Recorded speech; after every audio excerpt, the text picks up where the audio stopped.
Hello and welcome to our special broadcast on the International Film Festival of India, Lights, Camera, IIFI. Today, we will bring you all the highlights from the 8th day of International Film Festival of India, how the festival is gearing up for the closing ceremony, special interactions with leading international filmmakers, and a lot more. Let's begin. Stage is all set for the gala closing ceremony at the 56th edition of International Film Festival of India. Well, to make this event a grand success, the organizers left no stone unturned. From red carpets to masterclasses to inflated cinema halls, the organizers ensured that everything is in place to entertain, educate and aware the cinema lovers. Let's take a look at this report to know more.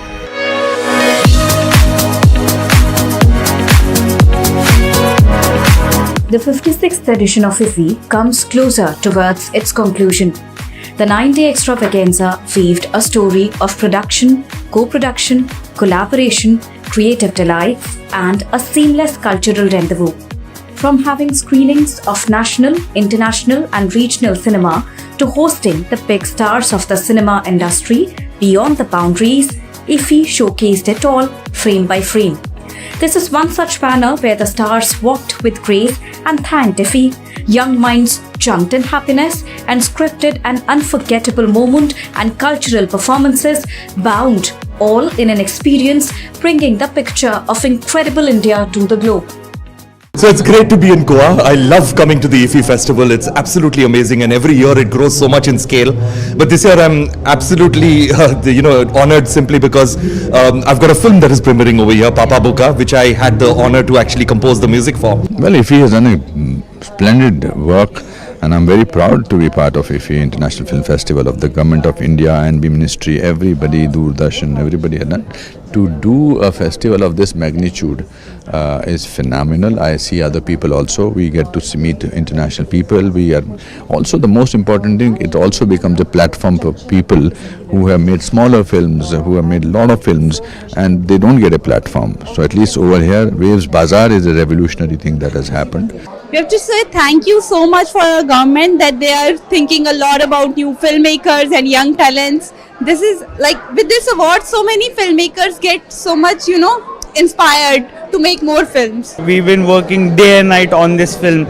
Finally, it's found its place. We're going to the people, we're going to the audience, and we are genuinely very grateful for NFDC Film Bazaar. Firstly, thank you for having me at IIFI. Honestly, the challenges are many in terms of getting the legality of it right, getting all the context right, because Shazia Bano is a woman of faith, and she uses her faith to kind of win all the way till the Supreme Court. IIFI, thanks to IIFI, that reminding those people that don't do this, respect old people.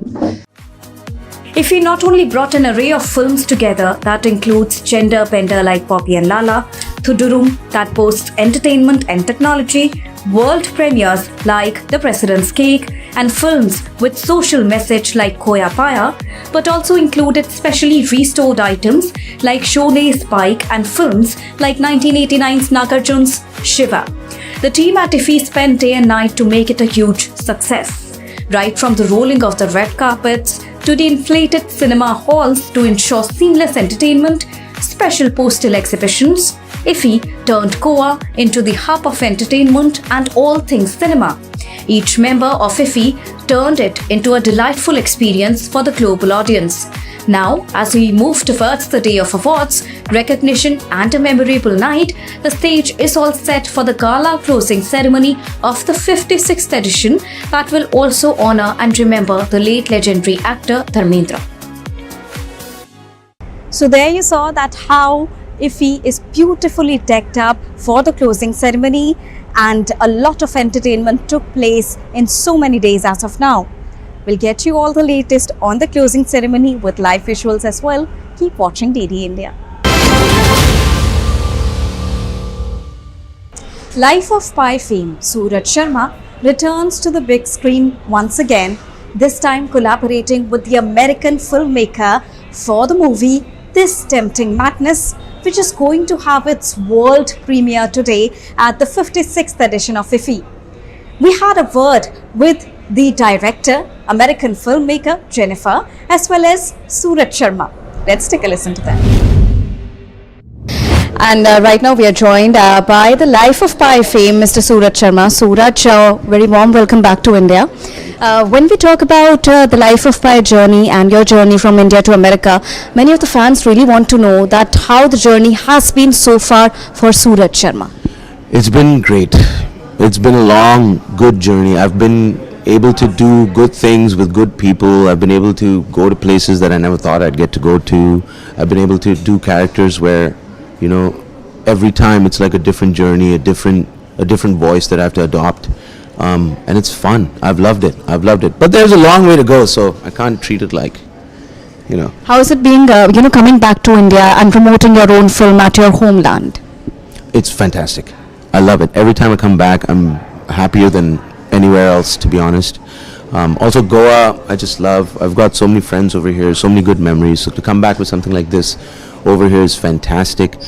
If he's doing a great job, you know, there's a lot of good people here and a lot of great filmmakers who are on to making good things. So to be a part of that, to see them, to meet them, you get to know ki kya hone wala next, you know. What are people interested in? Where's the space? What are the things people want to talk about? What are the identities people want to see? So, us regard mein, it's been fantastic. And there's also a transformation that the Indian cinema has witnessed. Of course, from cinema to OTT is one transformation, but also when we talk about the progress that Indian cinema has made so far, how do you look at the journey? We've come a long, long way. You know, the thing is, us in the Indian film industry, we have a very strong place to be, a platform, you know. Outside of India, there's so many of us. There's a whole diverse group of Indians, you know, from all over the world. To get to know that and that identity is its own journey. It's its own thing. And, you know, most of these folk, they're like one generation, two generations in. So that identity is mixed. The identity is finding itself. To get to tell stories that help find that identity, to explore those identities, to tell those stories that usually you don't get to hear. You know, you don't get to meet these people on a daily basis, usually. And they don't get to see themselves on screen, ever.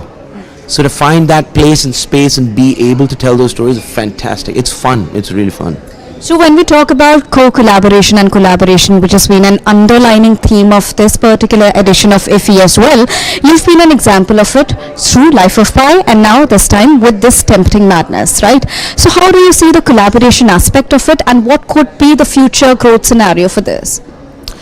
See, collaboration is everything in life. You know, sometimes we forget, sometimes it's like everybody gets in their head and they're like, "Main ye kaise karunga? How's this going to work out? What am I doing? Who am I? Where do I want to be?"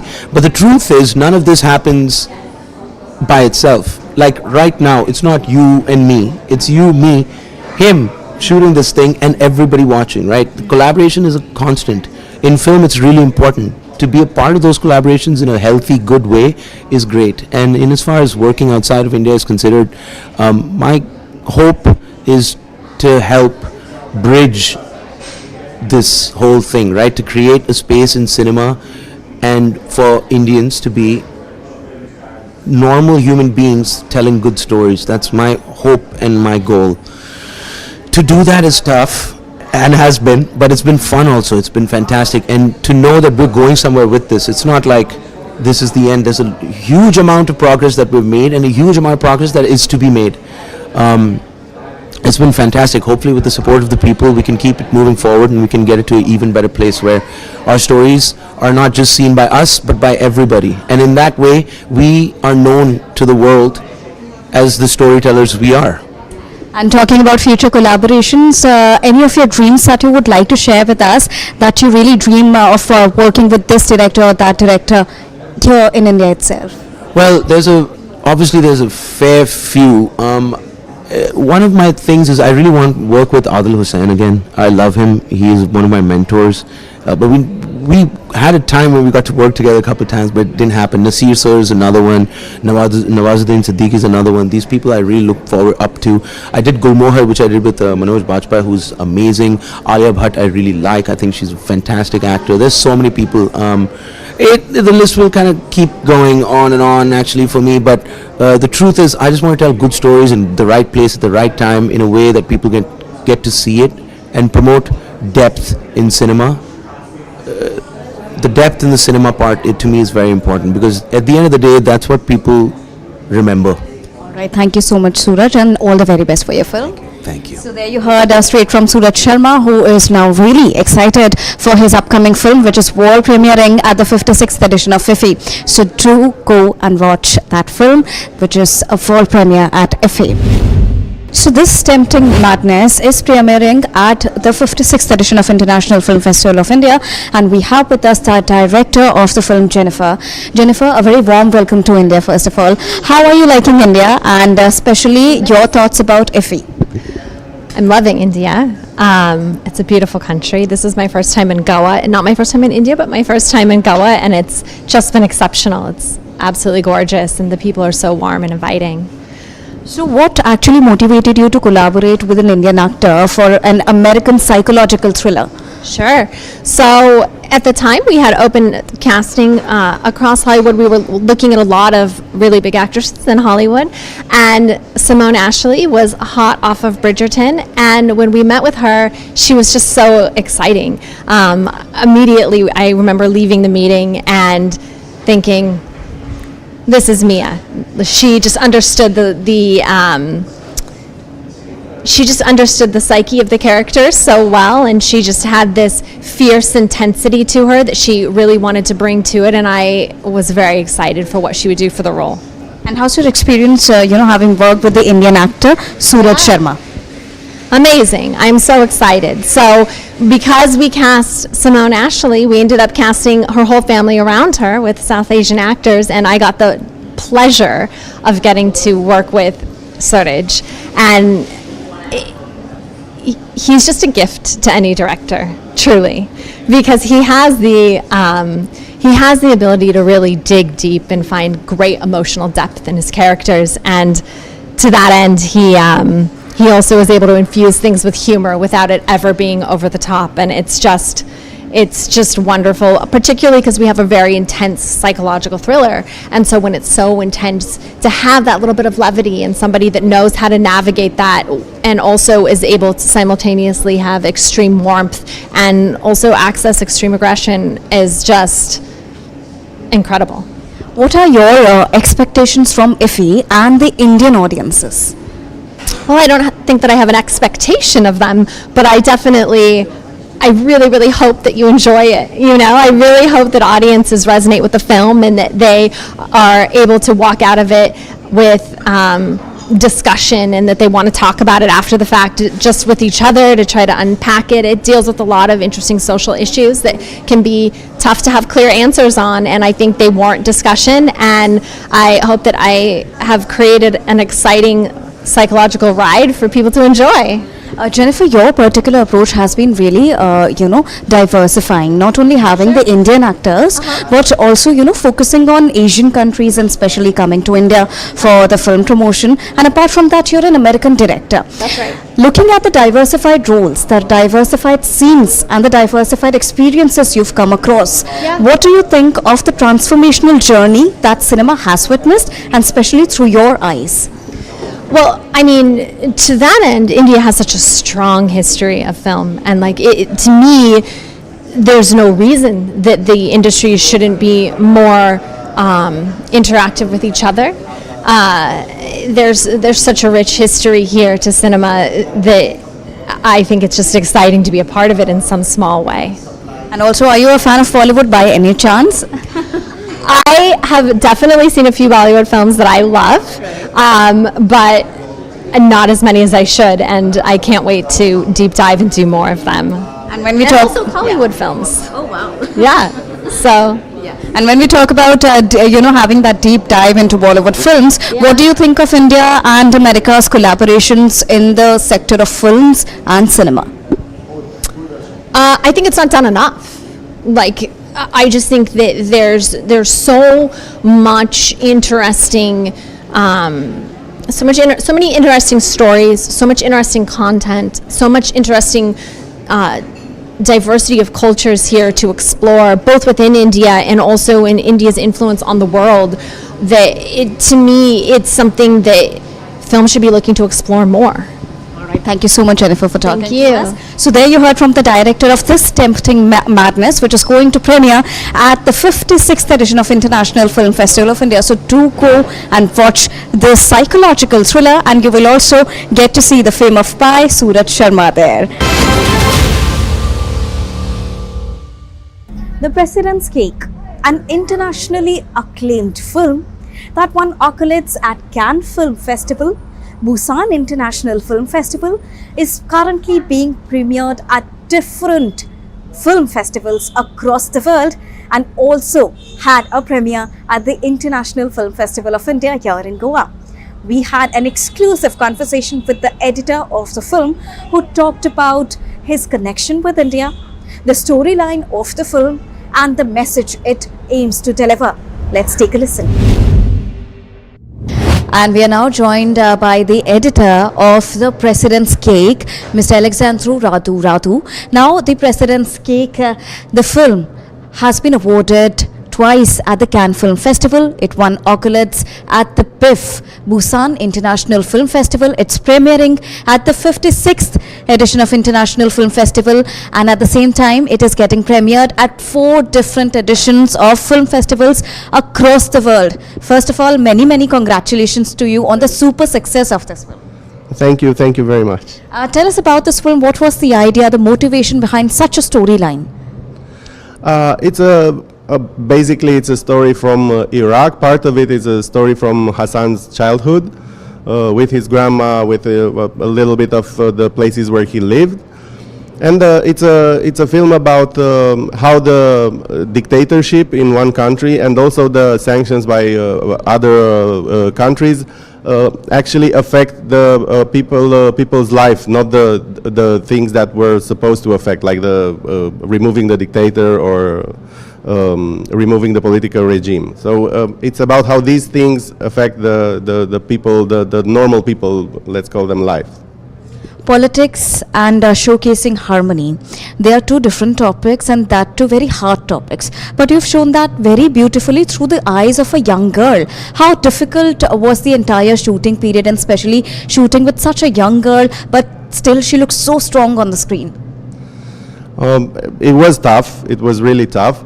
Especially because of many locations moving around and kids being only 9, both of them. Both of them are non-actors. They never had acting training. They barely saw movies, and it was part luck, part Hassan's, the director's intuition on having her. She was really great. I was actually impressed in the scene where she is being. I'm giving some spoilers now. Where she is being told that she will be adopted. She's crying when she's speaking, when grandma says that she will be adopted, she's crying. She cried at the same time in every take, and I was impressed. I mean, lots of professional actors, like adult actors, cannot do that. Cry at the same time in the same take was amazing for me.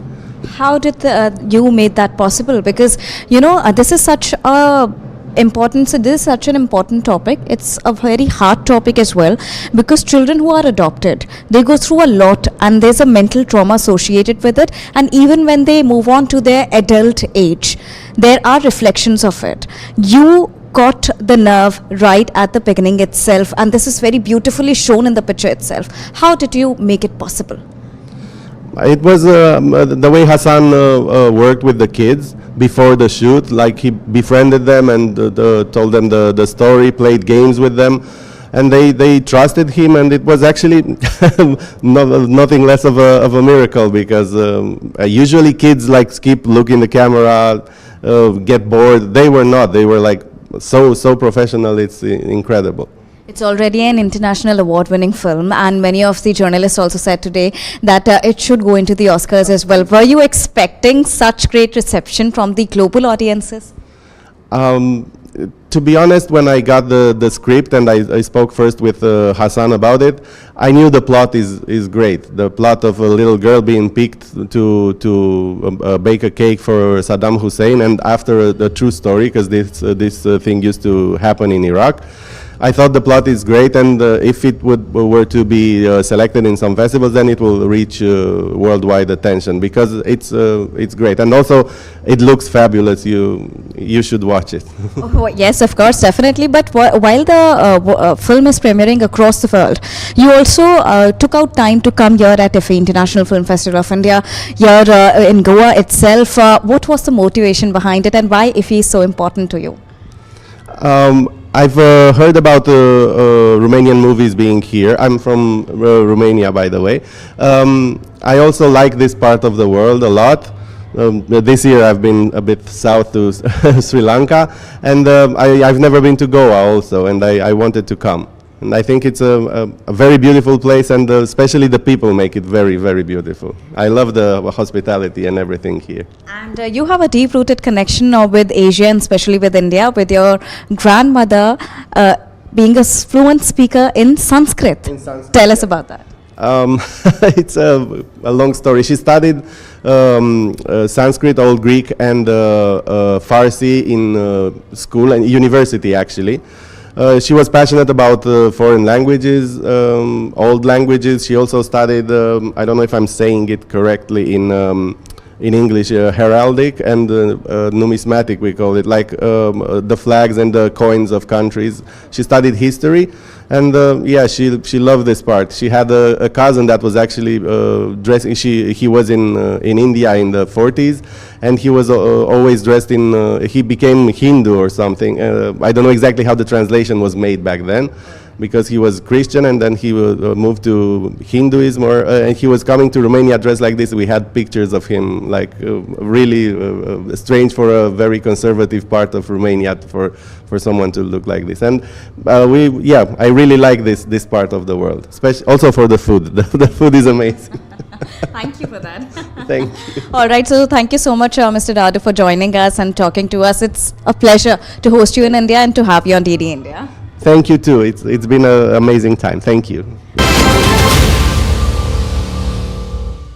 And we are now joined by the member of the international jury, Ms. Roona. Ms. Roona, very warm welcome to DD India. Tell us about your experience shortlisting all the films in the international category, being a jury member. Deepika, thank you first of all, and it is one of the most beautiful moments and greatest experience one journalist can ever have. Different films, I'm still getting those goosebumps. Different films, different stories, different people, different perspective, different horizon. It's like opening up a Pandora box and finding everything very beautiful. At times something was very challenging for me as a journalist, because we have some little strict do's and don'ts as a journalist which we do follow. But here, when it comes to art, there is no limit, there's no boundary, there's no do's and don'ts. So it was something experience a journalist should get, a film lover should get. And also, how many films did you go through? Exact number, I don't know if I can say that, but there were like 240 films from different films, and it was divided in some group, 1 group, 2 group, 3 groups. So in the groups, they were given some films which we were supposed to watch in some categories, like maybe international or just cinema of the world. We have to select that, and that will go to the next level. Would it be right to say that with every edition, IIFI is expanding its horizon when we talk about IIFI going global? Yes, definitely. There was 2004 when Manohar Parrikar Sahab, when he was CM, I was here, I was covering this, and that time it was completely madness, because as a journalist here, I was an architect then, running around everything. But here, when this time I'm coming as a journalist, and more to that, I'm coming as a jury, I have a different perspective. At the same time, the kind of coverage you people are giving and the kind of reception we are getting is entirely different. We are going more warm, we are going with big power, like yes, we are the powerhouse, yes, we have that lots of dance, naach, Ghana kind of films, but that is a huge market. With this kind of population, we are ready to accept, we are there to accept any kind of new thing, beautiful thing, and with the collaboration of India, why not? Thank you so much, Ms. Roona, for joining us and talking to us. So there you heard Ms. Roona, who is the jury member for the international film category, talking about the entire process and IFFI's aim as well, going global. OTT platform Waves is also displaying itself at the ongoing 56th edition of International Film Festival of India. Well, many visitors are visiting this important booth, which is also keeping them engaged with different games. Well, what is in store for all the visitors? Let's take a look at this story to know more about Waves. IFFI is one such platform where creativity meets technology, and Waves is also making the most of it. Well, Waves, the OTT platform where you can watch seamless entertainment, has a special booth here also at the 56th edition of IFFI. And how the booth is keeping the visitors entertained, for this we have with us Gurpreet to tell us more about it. Gurpreet, tell us how you are keeping the visitors informed as well as entertained. So first I would talk about Waves OTT. So Waves OTT is a platform by Prasar Bharati, and it has curated content from from its old DD National, and we have some new releases also. And apart from movies and shows, we have magazines, games, and you can also shop on Waves OTT. So Waves OTT participation at IFFI is to tell people that the kind of content that we have on our platform, which is given as a public service, and the reason also that we have participated here at IFFI is to entertain the audience who are coming here. So on the booth we have a few games that we have kept, and also we are educating the audience who are coming in about the Waves OTT app. We are telling them what are the features in that, and obviously they can play some games. So we have quiz, and then we have where audience have to act, and whoever does the best acting, they get a goodies from Waves OTT. So this is overall that we are doing at our booth. Alright, so there you heard from Gurpreet that how OTT is not only keeping everybody entertained through its OTT platform Waves, but it is also keeping everyone engaged as well as entertained here at the 56th edition of IFFI as well, by many games which are planned by the team itself. And with this, it's a wrap here on this exclusive edition. We'll be back once again tomorrow with all the latest from the gala closing ceremony. Stay tuned with DD India for all the latest from the ongoing 56th edition of IFFI. Namaskar.